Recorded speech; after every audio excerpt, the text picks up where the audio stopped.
Have you heard about Islamic finance? I think it's quite popular now, and I should definitely learn more about it. But who should I ask?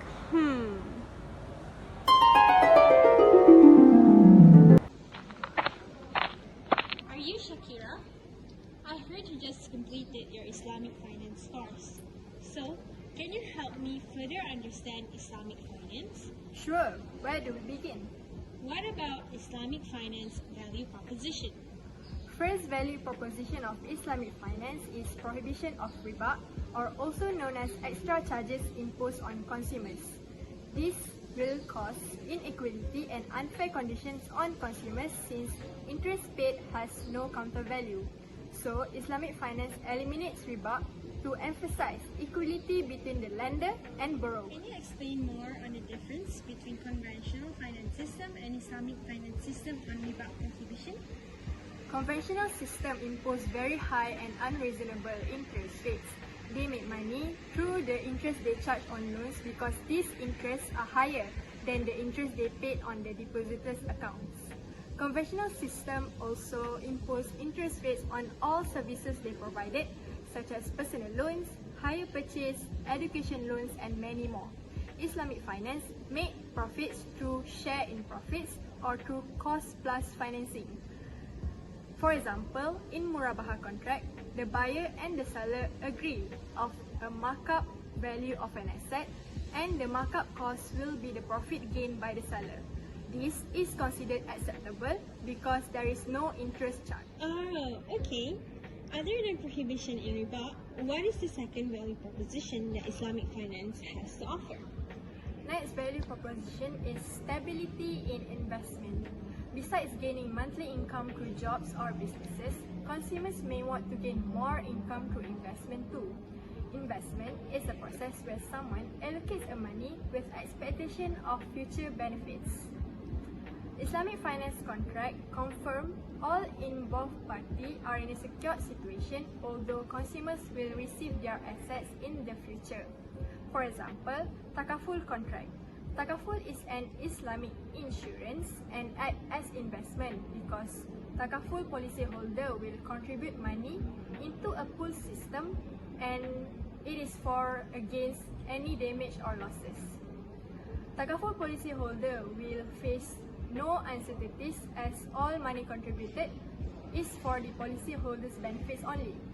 Unlike conventional investment, there is high riba, high gharar, and gambling. For example, conventional insurance, the amount of premium paid for conventional insurance includes the cost of management fees, company's developments, and underwritings. This is unfair because the policyholders contributing money is not only benefit the policyholder but also does the other one. How are these value propositions applied in the current financial system? I think Arnne will explain this better. Arnne?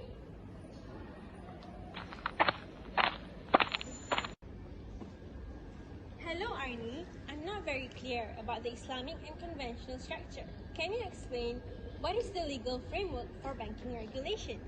Okay, so the administration structure of Islamic finance varies from that of conventional finance. Islamic finance is regulates based on the Islamic Financial Service Act 2013 IFSA. For example, the Takaful Act 1984 and the Islamic Banking 1983.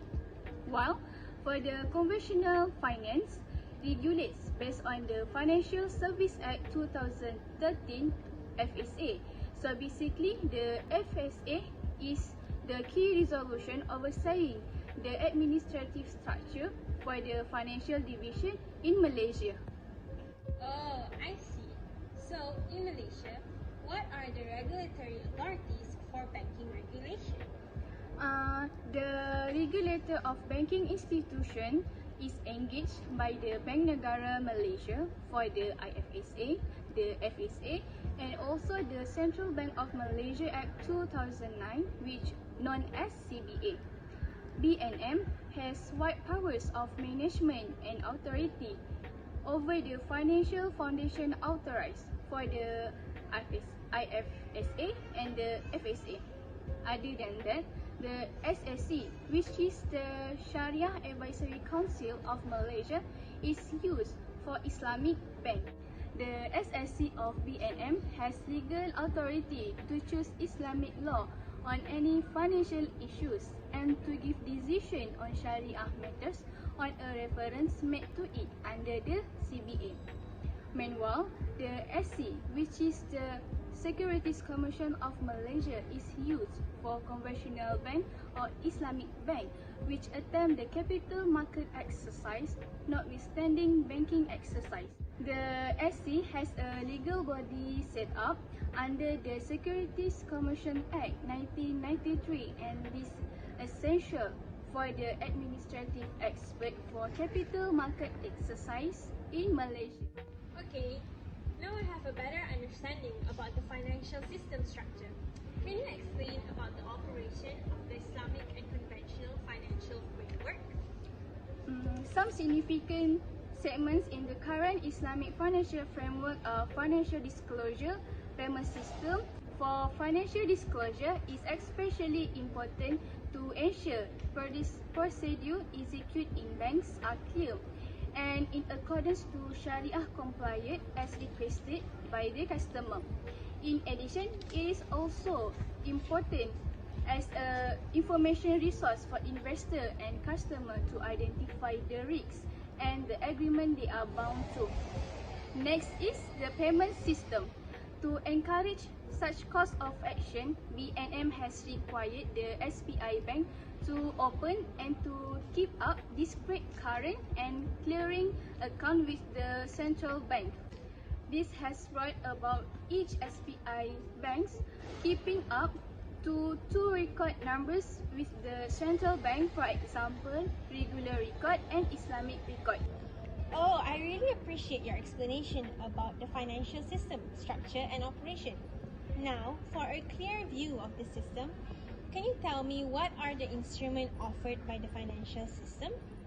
Thank you, but I'm currently waiting for my friend and maybe you can continue with Yasmin. Bye!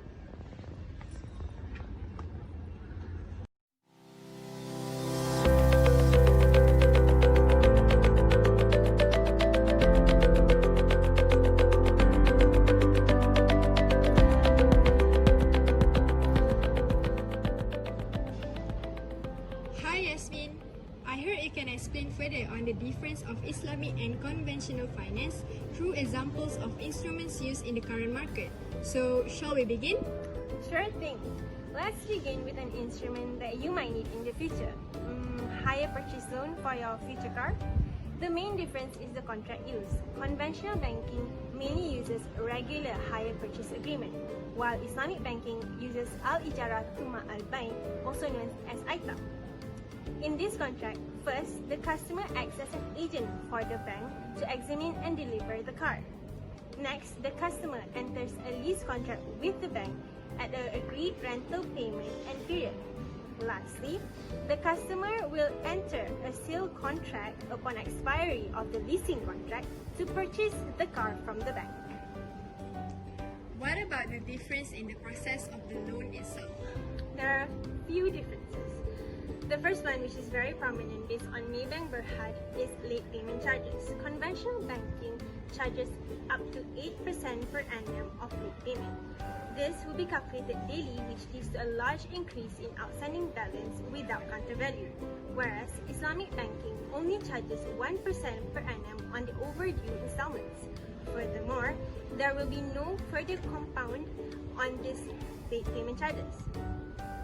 This approach of managing late payment charges is to remove riba and interest. Thus, ta'weed is implemented. Ta'weed is only implemented to compensate losses suffered by the bank due to late payments by customers. Oh, I see. But what if I pay my installments timely? Does that mean there's no difference between conventional and Islamic financing? Of course not. Another major difference is the term charges. Conventional banking variable rates are based on fluctuating base financing rate, which means it is not fixed and the rates can increase tremendously, causing you to bear high cost. However, Islamic banking also also is based on base financing rate, but it is capped at 17%. This means that even if base financing rate fluctuates above the value, it will still not exceed 17%. This eliminates the element of garar, as customers are certain on the maximum value to be paid. Wow, that's great. I am definitely sold on Islamic hire purchase loan. Can you explain to me one last product? I think that's enough from me. I really got to go. I think you should ask Jannah. She can definitely help you. Bye!